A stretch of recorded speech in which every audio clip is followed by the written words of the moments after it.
C'est le décryptage, deuxième partie de cette émission. Moi, je voulais vous proposer un sujet ce matin, c'était Adrien Rabiot. J'ai vu que vous en parliez déjà dans le chat, donc c'est cool, mais je vous propose le thème suivant. Je vais vous développer ça pendant 2-3 minutes, et puis après, on pourra échanger avec vous dans le chat. Et puis, n'oubliez pas qu'après, c'est vous qui appelez et qui prenez le contrôle de l'émission, dans À vous la parole. Pour ce qui est d'Adrien Rabiot, moi, je voulais juste développer le sujet suivant.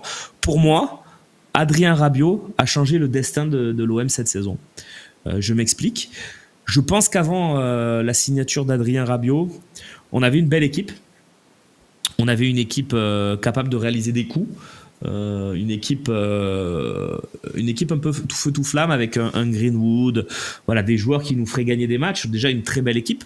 Mais je crois que l'arrivée de Rabiot nous a fait passer dans une nouvelle dimension.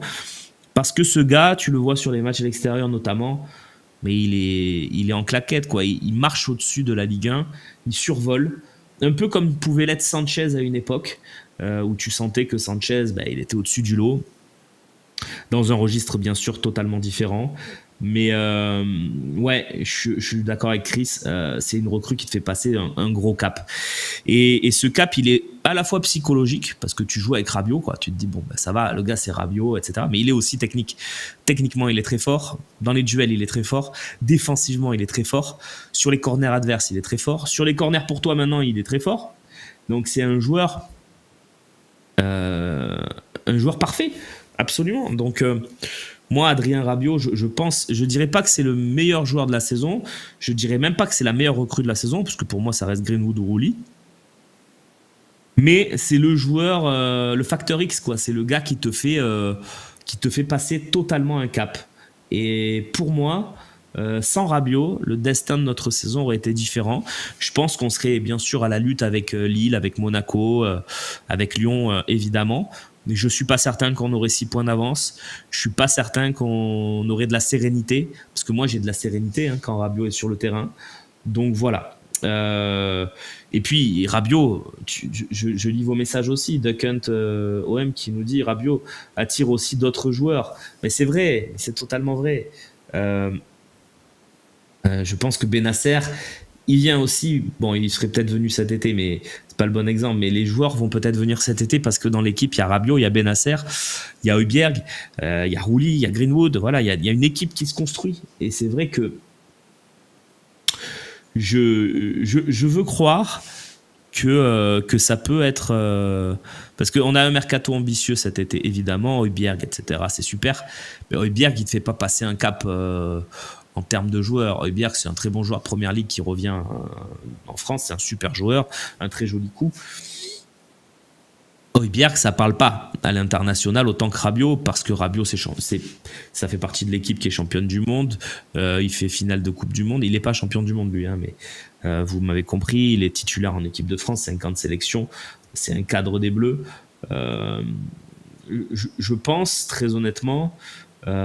non, après, Massilia, ouais, j'ai entendu, mais il ne faut pas comparer au milieu du PSG. Vitinha, il est très fort aussi. Tu vois, je vois ton message... Vitinha, c'est très fort. Le milieu du PSG, il est très fort. Mais le truc, c'est qu'il faut voir combien ils ont été achetés, ces joueurs. Quand tu vois Joao Neves, il a acheté 120 millions, ou je ne sais pas combien exactement, mais évidemment qu'il est fort. Heureusement qu'il est fort. Ça me paraît être le minimum. Tu vois, quand tu achètes un mec 40, 50, 60, 70, ouais, heureusement qu'ils sont forts, tu vois.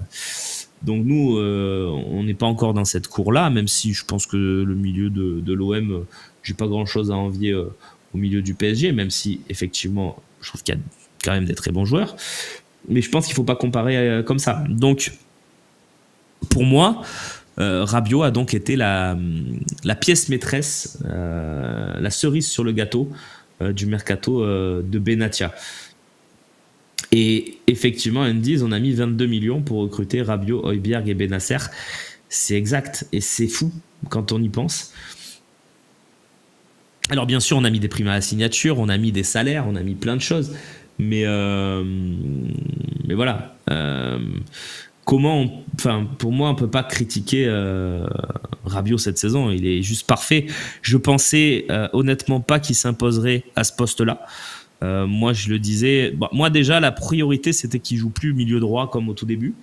au poste où maintenant il y a Benasser et où tu vois quand même que Faupier, ça peut le faire. Effectivement, l'idée de De Zerbi, il a finalement mis un gaucher à ce poste-là.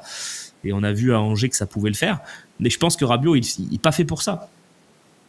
Rabiot, c'est un box-to-box avec beaucoup de répétitions d'efforts, capable d'être dans la surface de l'OM et 10 secondes après d'être dans la surface adverse. Voilà. Non, il n'y a aucune chance qu'il parte, Rabiot, Nico. Aucune. Je vais te le dire autrement. Rabiot va lui rester certes qu'un an de contrat. Alors, à moins qu'il y ait une offre à 40-50 millions, mais l'OM n'a aucun intérêt de se séparer de Rabiot. Rabiot, il va être dans un effectif ambitieux qui va retrouver la Ligue des Champions. Partira pas. Je ne vois pas comment. Il partira libre dans un an et quelques mois. Ou pas. Peut-être que tu vas peut-être le prolonger, tu ne sais pas.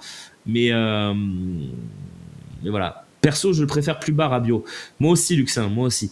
Après, si tu me dis que c'est la seule solution pour De Zerbi dans son esprit, en l'état actuel des choses, dans son système actuel, pour pouvoir faire jouer aussi Højbjerg et aussi un milieu en plus qui est Rongier ou Benasser, moi je l'accepte totalement parce que c'est très important d'avoir le plus de ces joueurs-là sur le terrain en même temps.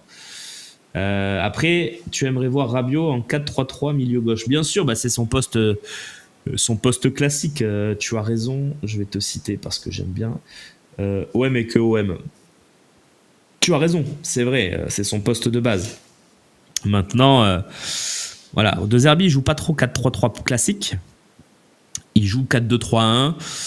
Il va jouer 4-2-3-1 la plupart du temps dans sa carrière. Donc, Rabiot, dans le système de Zerbi, il n'est pas vraiment fait pour ça, à la base. Après, le truc, c'est que c'est Rabiot, et que Rabiot, tu peux le faire jouer n'importe où, il sera bon. Donc, évidemment, que c'est important. On dirait que les autres journalistes avaient peur de critiquer Riolo. Non, mais je l'ai déjà dit dans une émission. Pour moi, il est à côté de la plaque sur Rabiot complet. Après, Riolo, c'est pas le mec qui a le plus critiqué l'OM cette année quand même. Je lui donne ce crédit. Voilà, il a le droit de pas aimer quelqu'un. C'est pas grave. Ça n'empêche pas de dormir. Mais prenez pas pour argent comptant ce qu'il dit sur Rabiot, puisqu'il le déteste évidemment depuis ses années PSG où il est parti libre, etc. etc. Donc ça, c'est le côté supporter, etc. Voilà. C'est comme vous quand, je dis pas moi parce que moi ça m'est égal, mais c'est comme vous quand Valbuena, pas tous non plus évidemment, mais comme quand certains critiquaient Valbuena à Lyon alors que bon, il était objectivement bon. Et voilà, donc c'est un peu le truc de supporterisme. Voilà. Leur haine aveugle leur jugement. Mais on est tous un peu comme ça, hein, Lauriadex. On met tous du temps à reconnaître nos erreurs, on met tous du temps à faire amende honorable, plus ou moins de temps. Mais voilà, je pense vraiment que Rabiot, c'est le joueur qui nous a le plus fait passer un cap cette saison. Évidemment, on a trouvé un gardien. Ça, oui, ça on va pas le nier. Rouli peut rentrer dans cette catégorie aussi.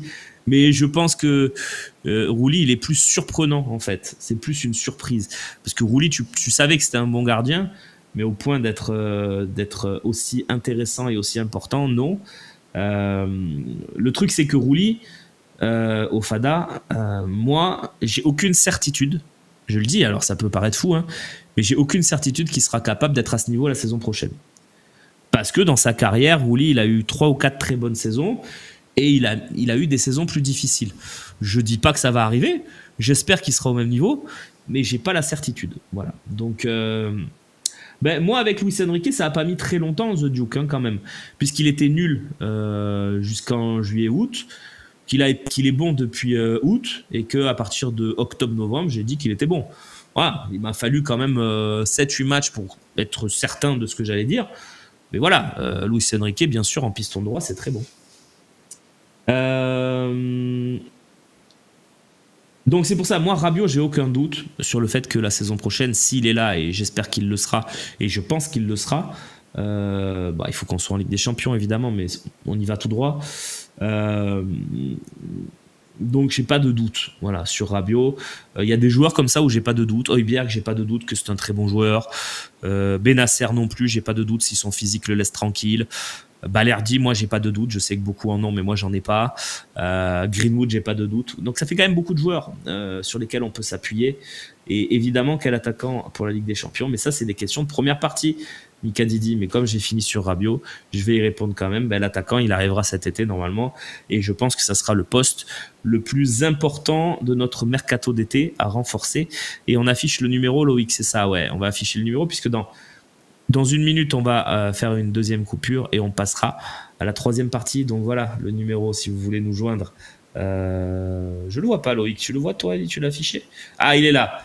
Voilà, il est affiché, ce numéro. Vous l'avez. C'est de quel côté? C'est là? Ouais, c'est là. Regardez. Vous nous appelez et vous attendez qu'on reprenne l'antenne puisque c'est l'heure déjà de la deuxième coupure de cette émission. On se retrouve avec vous les copains. Là vous êtes toujours dans les coulisses, hein, vous le savez. Merci pour votre fidélité et pour votre soutien au Phocéen. On vous doit bien ça. Est-ce que je garderai Mopé si on prend un bon neuf? Oui, Nico. Je pense que c'est important. C'est important d'avoir du nombre et je pense que Mopé dans un effectif c'est très très bien. Il arrive avec beaucoup de modestie et beaucoup de volonté. Donc voilà, je vais répondre à cette question. Tiens, pendant la coupure pub, c'est Flom SDD. Le Qatar qui quitterait le PSG, tu y crois? Je me pose pas cette question. Je pense que ça serait pas la fin du PSG, malheureusement. Je pense que si le Qatar quittait le PSG, il trouverait un repreneur et ça changerait pas la vie du football français.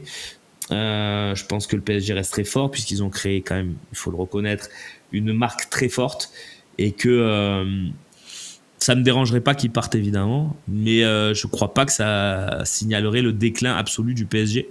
Je crois pas à ça. Par contre, c'est sûr que ça limiterait un peu l'influence, ça leur poserait des problèmes sur les salaires parce qu'ils sont très importants. Non, on s'en fout pas du tout du Qatar, Loulou, parce que tu vois, moi j'aimerais bien qu'en début de saison on se dise on peut jouer le titre, parce qu'honnêtement la saison qu'on fait elle est énorme. Et regarde, on a une équipe de Harlem Globetrotters en face, on n'arrive à rien faire, ils n'ont pas perdu un match, tu peux même pas te dire on joue le titre alors qu'on fait une très bonne saison. Donc évidemment qu'on se pose la question sur le PSG. Mais tout ça, c'était pendant les coulisses de l'Olympique de Marseille, de l'OM au café, pardon, et on va revenir très rapidement avec un petit générique vers le direct.